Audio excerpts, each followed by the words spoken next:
कि इमरान खान साहब के ऊपर ये जो मुकदमा बनाया गया है, ये क्यों बनाया गया है।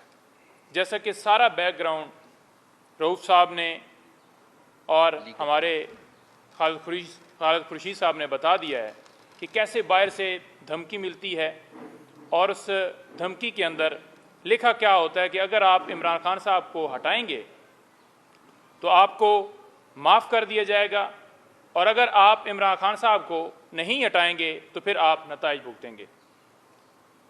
बजाय ये कि उन लोगों के ऊपर FIR दर्ज होती, इमरान खान के ऊपर मुकदमा बनाकर उनको जेल में डाल दिया गया और उनको FIR पेश की गई अमेरिका को कि ये देखें जी, ग़ुलामी की जो बदतरीन मिसाल है वो हम कैंप कर रहे हैं।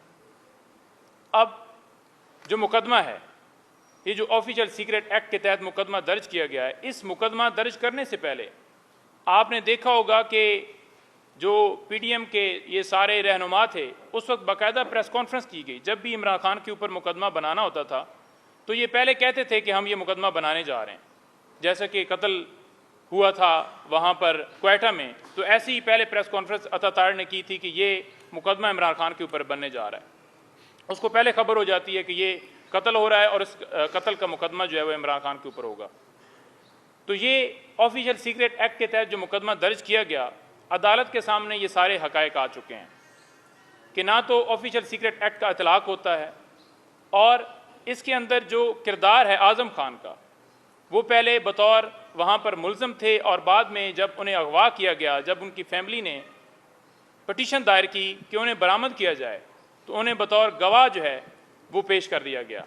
इसी तरह वहाँ पर असद उमर साहब, वो भी इसमें एक्यूज़ थे और फिर उनको कहा गया क्योंकि आपने कहा है कि हम सियासत से जो है लातलकी करते हैं, तो लिहाजा अब आप केस वापस ले लें। तो उन्होंने अपनी ज़मानत वापस ले ली थी।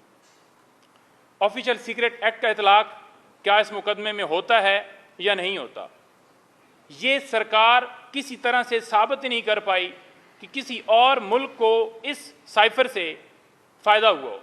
अब इसके अंदर जो मेन चीज़ है कि साइफर क्या वो ओरिजिनल था जो खान साहब ने पेश किया या उसको डीक्लासीफाइड किया गया, तो वो हकीकत आपके सामने आ चुकी है कि उस साइफर को डीक्लासीफाइड कर दिया गया था और डीक्लासीफाइड होने के बाद वो ओरिजिनल साइफर रहता ही नहीं है। इस साइफर के अंदर जो सारी प्रोसीडिंग की गई है समात के अंदर, उस प्रोसीडिंग के अंदर साइफर ना रिकॉर्ड के ऊपर मौजूद है, ना साइफर जो है उसका डीक्लासीफाइड डॉक्यूमेंट रिकॉर्ड के ऊपर मौजूद है। और हाई कोर्ट में भी ये बात साबित हुई है और अदालत ने ये रिमार्क्स दिए हैं कि जलसे की एक तकरीर जिसका आप जिक्र कर रहे हैं, साइफर कहाँ है। तो प्रोसिक्यूशन मुकम्मल तौर पर इस साइफर के ऊपर केस बनाने में नाकाम हो चुकी है क्योंकि रिकॉर्ड के ऊपर साइफर या उसके रिलेटेड कोई डॉक्यूमेंट उन्होंने पेश नहीं किया। साइफर जो रूल्स हैं जिनके मुताबिक फॉरेन ऑफिस वो जो एक सारा प्रोसीजर होता है साइफर के हवाले से, जब वो मांगा गया, पहले ये कहा गया कि साइफर सीक्रेट है, वो नहीं दिया जा सकता। फिर ये कहा गया कि वो जो रूल्स हैं वो भी नहीं दिए जा सकते, वो भी सीक्रेट हैं। यानी आप सिर्फ और सिर्फ बंद कमरे के अंदर केस चलाकर इमरान खान साहब को सजा देकर सिर्फ वो बदतरीन जो गुलामी की मिसाल आपने कैम करनी थी वो आप करना चाहते थे। तमाम केस के अंदर कानून की, आइन की धज्जियां उड़ाई गई हैं। 4-4 घंटे, 5-5 घंटे, 10-10 घंटे मुख्तलिफ अदालतें वहाँ पर लगती रही हैं। साइफर के अंदर जो ट्रायल किया गया है, 8 दिन के अंदर 25 गवाहों को वहाँ पर पेश करके उनसे गवाहियाँ क्रॉस भी हो गया, खुद ही सारे वकील भी अपॉइंट कर लिए। और ये सारी जो स्टेट टाइम की कमी है, ये जो सारी मशीनरी इस्तेमाल की गई है सिर्फ और सिर्फ टारगेट करने के लिए कि इमरान खान कसूरवार है। इमरान खान इस केस से बिल्कुल सारे हकायक सामने आ चुके हैं कि इमरान खान का रत्ती बराबर भी कसूर नहीं है। जिन लोगों ने ये साजिश की है, जो इसके अंदर किरदार थे, उनके खिलाफ कार्रवाई होनी चाहिए। आज वो दनदनाते उनको ईमानों में बिठाया गया है और वो ढिठाई के साथ आकर प्रेस कॉन्फ्रेंस कर रहे हैं कि इमरान खान का कसूर है। कि इमरान खान साहब के ऊपर ये जो मुकदमा बनाया गया है, ये क्यों बनाया गया है। जैसा कि सारा बैकग्राउंड रऊफ़ साहब ने और हमारे खालिद खुर्शीद साहब ने बता दिया है कि कैसे बाहर से धमकी मिलती है और उस धमकी के अंदर लिखा क्या होता है कि अगर आप इमरान खान साहब को हटाएंगे तो आपको माफ़ कर दिया जाएगा और अगर आप इमरान खान साहब को नहीं हटाएंगे तो फिर आप नताइज भुगतेंगे। बजाय ये कि उन लोगों के ऊपर FIR दर्ज होती, इमरान खान के ऊपर मुकदमा बनाकर उनको जेल में डाल दिया गया और उनको FIR पेश की गई अमेरिका को कि ये देखें जी, ग़ुलामी की जो बदतरीन मिसाल है वो हम कैंप कर रहे हैं। अब जो मुकदमा है, ये जो ऑफिशियल सीक्रेट एक्ट के तहत मुकदमा दर्ज किया गया है, इस मुकदमा दर्ज करने से पहले आपने देखा होगा कि जो PDM के ये सारे रहनुमा थे, उस वक्त बाकायदा प्रेस कॉन्फ्रेंस की गई। जब भी इमरान खान के ऊपर मुकदमा बनाना होता था तो ये पहले कहते थे कि हम ये मुकदमा बनाने जा रहे हैं। जैसा कि कत्ल हुआ था वहाँ पर क्वेटा में, तो ऐसे ही पहले प्रेस कॉन्फ्रेंस अतातार ने की थी कि ये मुकदमा इमरान खान के ऊपर बनने जा रहा है। उसको पहले खबर हो जाती है कि ये कत्ल हो रहा है और इस कत्ल का मुकदमा जो है वो इमरान खान के ऊपर होगा।